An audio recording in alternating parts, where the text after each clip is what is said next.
રોજ સવારે અને સાંજે સંધ્યા સમયે દેવી કવચનો પાઠ કરો અથવા સાંભળો. દેવી કવચ સાંભળતા પહેલાં કોમેન્ટમાં તમારી કુળદેવીનું નામ જરૂરથી લખવું અને વિડીયોના અંત સુધી જોડાયેલા રહેવું અને પૂરેપૂરો દેવી કવચનો પાઠ સાંભળવો. હવે આપણે દેવી કવચનો પાઠ શરૂ કરીશું. ઓમ ચંડિકા દેવીને નમસ્કાર. માર્કંડેયજીએ કહ્યું, હે પિતામહ, જે આ સંસારમાં પરમ ગોપનીય અને મનુષ્યનું બધી રીતે રક્ષણ કરનારું છે અને જેને તમે અત્યાર સુધી બીજા કોઈ સામે પ્રગટ ન કર્યું હોય એવું કોઈ સાધન મને કહી બતાવો. બ્રહ્માજી બોલ્યા, હે બ્રાહ્મણ, એવું સાધન તો એકમાત્ર દેવીનું કવચ જ છે, જે ગોપનીય કરતાં પણ પરમ ગોપનીય, પવિત્ર તથા બધા પ્રાણીઓ ઉપર ઉપકાર કરનારું છે. હે મહામુનિ, તે તમે ધ્યાનથી સાંભળો. દેવીની 9 મૂર્તિઓ છે. તેમને નવદુર્ગા કહે છે. તેમના અલગ અલગ નામો બતાવવામાં આવે છે. પહેલું નામ શૈલપુત્રી છે, બીજું નામ બ્રહ્મચારિણી છે, ત્રીજું ચંદ્રઘંટાના નામે પ્રસિદ્ધ છે, ચોથી મૂર્તિને કુષ્માંડા કહે છે, પાંચમી દુર્ગાનું નામ સ્કંદ માતા છે, છઠ્ઠી દુર્ગાનું નામ કાત્યાયની છે, સાતમું સ્વરૂપ એટલે કાલરાત્રિ, આઠમું સ્વરૂપ એટલે મહાગૌરી અને નવમી દુર્ગા એટલે સિદ્ધિદાત્રી. આ બધા નામ વેદ ભગવાન દ્વારા કહેવાયા છે. જ્યારે કોઈ મનુષ્ય અગ્નિથી સળગી રહ્યો હોય, યુદ્ધ ભૂમિમાં શત્રુઓથી ઘેરાઈ ગયો હોય, કોઈ સંકટમાં ફસાઈ ગયો હોય તથા કોઈ ભયથી ડરી ગયો હોય અને જો મા દુર્ગાનું શરણ લીધું હોય, તેનું ક્યારેય કોઈ અમંગળ થતું નથી. યુદ્ધના સમયે મુશ્કેલી હોવા છતાં પણ તેને કોઈ વિપત્તિ ઉદ્ભવતી નથી. તેને શોક, દુઃખ અને ભય પ્રાપ્ત થતા નથી. જેમણે દેવીનું ભક્તિપૂર્વક સ્મરણ કર્યું છે તેમનો અભ્યુદય નક્કી છે.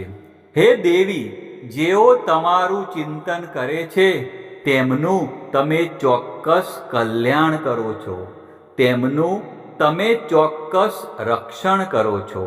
ચામુંડા દેવી પ્રેત ઉપર આરૂઢ થયેલા હોય છે અને વારાહી દેવી પાડા પર સવારી કરે છે.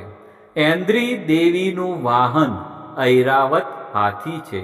વૈષ્ણવી દેવી ગરુડ પર આવે છે અને માહેશ્વરી દેવી આખલા પર આરૂઢ થયેલા છે. કૌમારી દેવીનું વાહન મોર છે. વિષ્ણુપ્રિય લક્ષ્મી કમળ પર વિરાજમાન છે અને તેમના હાથમાં લાલ કમળ છે. આખલા પર આરૂઢ થયેલ દેવી ઈશ્વરીએ શ્વેત વસ્ત્ર ધારણ કરી રાખ્યા છે. બ્રાહ્મી દેવી હંસ પર બેઠેલા છે અને બધા જ આભૂષણો ધારણ કર્યા છે. આ બધી દેવીઓ માતાઓ યોગ શક્તિઓથી સંપન્ન છે, જેઓ અનેકવિધ આભૂષણો પહેરવાથી શોભે છે. તેમણે અનેક રત્નો ધારણ કર્યા છે, ક્રોધથી ભરેલી છે અને ભક્તોનું રક્ષણ કરવા રથમાં બેઠેલી છે. આ બધી દેવીઓના હાથમાં શંખ, ચક્ર, ગદા, શક્તિ, હળ, મૂસળ, ખેટક, તોમર, કુહાડી, દોરડું, કુંત, ત્રિશૂળ અને ઉત્તમ પ્રકારના ધનુષ્ય ધારણ કરેલા છે.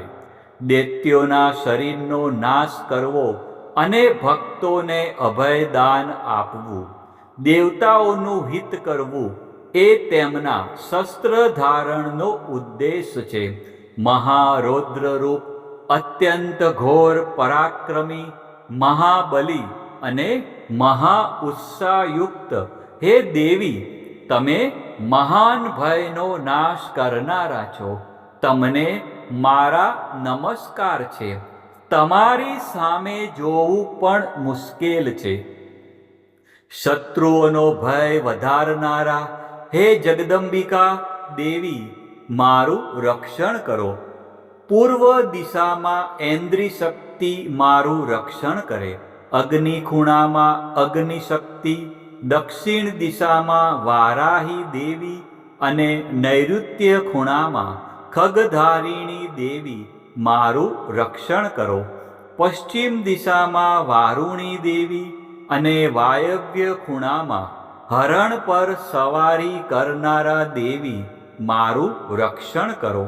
ઉત્તર દિશામાં કુમારી દેવી અને ઈશાન ખૂણામાં શૂલધારિણી દેવી મારું રક્ષણ કરો.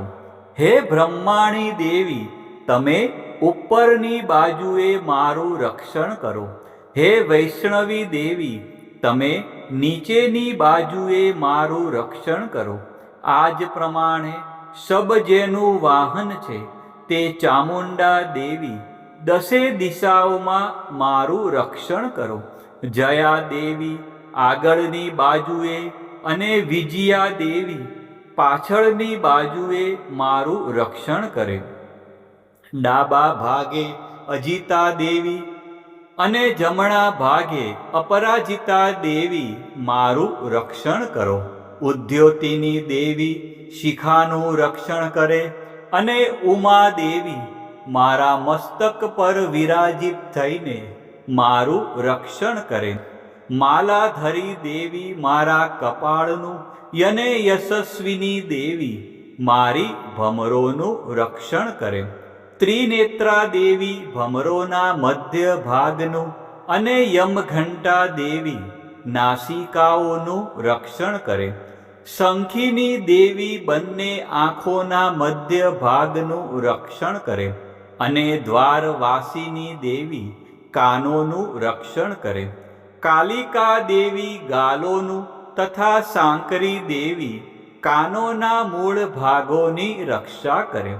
સુગંધા દેવી નાસિકાઓની અને ચર્ચિકા દેવી ઉપરના હોઠનું રક્ષણ કરે. અમૃતકલા દેવી નીચેના હોઠનું અને સરસ્વતી દેવી જીભનું રક્ષણ કરે. કૌમારી દેવી મારા દાંતનું અને ચંડિકા દેવી કંઠ ભાગનું રક્ષણ કરે. ચિત્રઘંટા દેવી ગળાની ઘંટિકાનું અને મહામાયા દેવી તાળવાનું રક્ષણ કરે. કામાક્ષી દેવી દાઢીનું અને સર્વ મંગલા દેવી મારી વાણીનું રક્ષણ કરે. નીલગ્રીવા દેવી કંઠના બહારના ભાગનું અને અન્ન નલિકાનું કૌબેરી દેવી રક્ષણ કરે. ખગીની દેવી બંને ખભાઓનું અને વ્રજધારિણી દેવી મારા બંને બાહુઓનું રક્ષણ કરે. દંડિની દેવી બંને હાથોનું અને અંબિકા દેવી આંગળીઓનું રક્ષણ કરે. સુલેશ્વરી દેવી નખોનું રક્ષણ કરે અને કુલેશ્વરી દેવી કુખ અને પેટનું રક્ષણ કરે. મહાદેવી બંને સ્તનોનું અને શોક વિનાશીની દેવી મારા મનનું રક્ષણ કરે. લલિતા દેવી મારા હૃદયનું અને શૂલધારિણી દેવી ઉદરનું રક્ષણ કરે. કામિની દેવી નાભીનું અને ગુહેશ્વરી દેવી ગુહ ભાગનું રક્ષણ કરે. પૂતના દેવી અને કામિકા દેવી લિંગનું અને પાડાને વાહન બનાવનાર દેવી ગુદાનું રક્ષણ કરે. ભગવતી દેવી કટી પ્રદેશનું અને ઘૂંટણોની રક્ષા વિંધ્યવાસીની દેવી કરે. સર્વ કામનાઓ પૂરી કરનારા દેવી જંઘાઓનું રક્ષણ કરે. નારસિંહી દેવી પિંડીઓનું રક્ષણ કરે. તૈજસી દેવી બંને પગોના પૃષ્ઠભાગનું રક્ષણ કરે. શ્રીદેવી પગોની આંગળીઓનું રક્ષણ કરે અને તલવાસીની દેવી પગના તળિયાનું રક્ષણ કરે. પોતાની વિકરાળ દાઢોથી ભયંકર દેખાતા કરાલી દેવી નખોનું રક્ષણ કરે અને ઉદ્ધવ કેશીની દેવી વાળનું રક્ષણ કરે. કૌબેરી દેવી રૂવાંટીના છિદ્રોનું રક્ષણ કરે અને વાઘેશ્વરી દેવી ત્વચાનું રક્ષણ કરે. પાર્વતી દેવી રક્ત, મજ્જા, વસા, માંસ, હાડકા અને મેદનું રક્ષણ કરે. કાલરાત્રિ દેવી આંતરડાઓનું રક્ષણ કરે અને મુકુટેશ્વરી દેવી પિત્તનું રક્ષણ કરે. પદ્માવતી દેવી કમળ કોષોના મૂળ આધારનું રક્ષણ કરે અને ચૂડામણી દેવી કફનું રક્ષણ કરે. જ્વાળામુખી દેવી નખોના તેજનું રક્ષણ કરે અને અભેગા દેવી સમસ્ત સાંધાઓનું રક્ષણ કરે. હે બ્રહ્માણી દેવી, તમે મારા વીર્યનું રક્ષણ કરો. હે છત્રેશ્વરી દેવી, તમે મારી છાયાનું રક્ષણ કરો. હે ધર્મધારિણી દેવી, તમે મારા અહંકાર, મન અને બુદ્ધિનું રક્ષણ કરો. હે વ્રજ ધારણ કરનારા દેવી, મારા પ્રાણ, અપાન, વ્યાન, ઉદાન અને સમાનનું સંરક્ષણ કરો. કલ્યાણથી શોભતા હે દેવી, મારા પ્રાણનું રક્ષણ કરો. યોગીની દેવી રસ, રૂપ, ગંધ, શબ્દ અને સ્પર્શનું અને હે નારાયણી દેવી, તમે મારા સત્વ, રજ અને તમો ગુણનું રક્ષણ કરો. વારાહી દેવી આયુષ્યનું રક્ષણ કરે. વૈષ્ણવી દેવી ધર્મનું રક્ષણ કરે અને ચક્ર ધારણ કરનારા દેવી યશ અને કીર્તિ, લક્ષ્મી અને ધનનું તેમજ વિદ્યાનું રક્ષણ કરે. હે ઇન્દ્રાણી દેવી, તમે ગોત્રનું રક્ષણ કરો. હે ભૈરવી દેવી, તમે મારી પત્નીનું રક્ષણ કરો. હે ચંડિકા દેવી, તમે મારા પશુઓનું રક્ષણ કરો. હે મહાલક્ષ્મી દેવી, તમે મારા પુત્રોનું, સંતાનોનું રક્ષણ કરો. હે સુપથા દેવી, તમે મારા પથનું અને ક્ષેમકરી દેવી, મારા માર્ગનું રક્ષણ કરો. હે મહાલક્ષ્મી દેવી, રાજદ્વારી કાર્યોમાં મારું રક્ષણ કરો તથા સર્વ બાજુએ રહેલા વિજયા દેવી, ચારે બાજુ રહીને મારું રક્ષણ કરો. હે દેવી, જે સ્થાન દેવી કવચમાં કહેવાયું નથી અને તેથી રક્ષણ વિનાનું છે, તે બધા સ્થાનો તમારા વડે સુરક્ષિત થાય, કારણ કે તમે વિજયશાલિની અને પાપનાશીની છો. જો મનુષ્ય પોતાના શરીરનું ભલું ઈચ્છતો હોય તો તેણે દેવી કવચનો પાઠ કર્યા વિના એક ડગલું પણ ભરવું નહીં. દેવી કવચનો પાઠ કરીને જ યાત્રા કરવી. દેવી કવચના પાઠથી બધી બાજુથી સુરક્ષિત થયેલો મનુષ્ય જ્યાં જ્યાં જાય છે ત્યાં ત્યાં તેને ધન લાભ થાય છે તથા સઘળી કામનાઓ પર વિજય પ્રાપ્ત થાય છે. તે જે અભિષ્ટ વસ્તુનું ચિંતન કરે છે તેને તે અચૂકપણે પ્રાપ્ત કરી લે છે. તે મનુષ્ય આ પૃથ્વી ઉપર અતુલ ઐશ્વર્યને પામે છે. દેવી કવચથી રક્ષાયેલો મનુષ્ય નિર્ભય થઈ જાય છે. યુદ્ધમાં તેમનો પરાજય થતો નથી તથા તે ત્રણેય લોકમાં પૂજનીય બને છે. આ દેવી કવચ દેવતાઓને પણ દુર્લભ છે. જે આ દેવી કવચનો દરરોજ સવારે, બપોરે અને સાંજે સંધ્યા સમયે શ્રદ્ધાપૂર્વક પાઠ કરે છે તેની દૈવી કલા પ્રાપ્ત થાય છે તથા તે ત્રણેય લોકમાં પરાજિત થતો નથી. એટલું જ નહીં, તે અપમૃત્યુથી રહિત થઈને 100 કરતાં પણ વધુ વર્ષ જીવે છે. દેવી કવચ ધારણ કરનારા મનુષ્યની રાજા તરફથી સન્માન અને વૃદ્ધિ થાય છે. આ દેવી કવચ મનુષ્યના તેજની વૃદ્ધિ કરનારું અને ઉત્તમ છે. આ દેવી કવચનો પાઠ કરનારો મનુષ્ય પોતાની કીર્તિથી શોભા પામીને પૃથ્વી ઉપર પોતાના સુયશ સાથે સાથે વૃદ્ધિ પામે છે.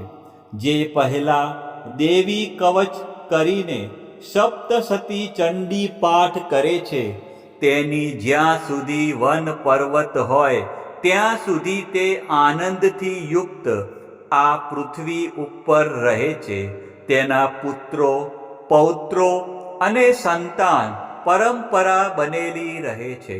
પછી દેહાંત થતા તે મનુષ્ય મહામાયાની કૃપાથી નિત્ય પરમપદને પામે છે. જે દેવતાઓને પણ દુર્લભ છે. તે સુંદર દિવ્ય રૂપ ધારણ કરે છે અને કલ્યાણ શિવની સાથે આનંદનો ભાગી બને છે. પ્રિય ભક્તજનો, મા ભગવતીની આરાધનામાં દેવી કવચનું વિશેષ મહત્વ છે. દેવી કવચ એટલે રક્ષણ કરનારું કવચ. આ પાઠ દ્વારા મા દુર્ગાના વિવિધ સ્વરૂપો આપણા શરીરના દરેક અંગ અને જીવનના દરેક ડગલાનું રક્ષણ કરે છે. ઋષિ માર્કંડે દ્વારા વર્ણવેલ આ દેવી કવચનો જો નિત્ય પાઠ કરવામાં આવે તો મનુષ્ય નિર્ભય બને છે અને તેના જીવનમાં સુખ શાંતિનો ઉદય થાય છે. આજના આ વિડીયોમાં તમે સંપૂર્ણ દેવી કવચનો પાઠ સાંભળ્યો. વિડીયોના અંત સુધી તમે જોડાયેલા રહ્યા અને મા અંબાના આ પરમ કલ્યાણકારી સ્ત્રોતનો લાભ લીધો. બોલો શ્રી અંબે માત કી જય, ચામુંડા માત કી જય, ખોડિયાર માત કી જય, મહાકાળી માત કી જય, ઉમિયા માત કી જય, બહુચર માત કી જય, વારાહી માત કી જય, અર્બુદા માત કી જય, ગાયત્રી માત કી જય, 64 જોગણી માત કી જય.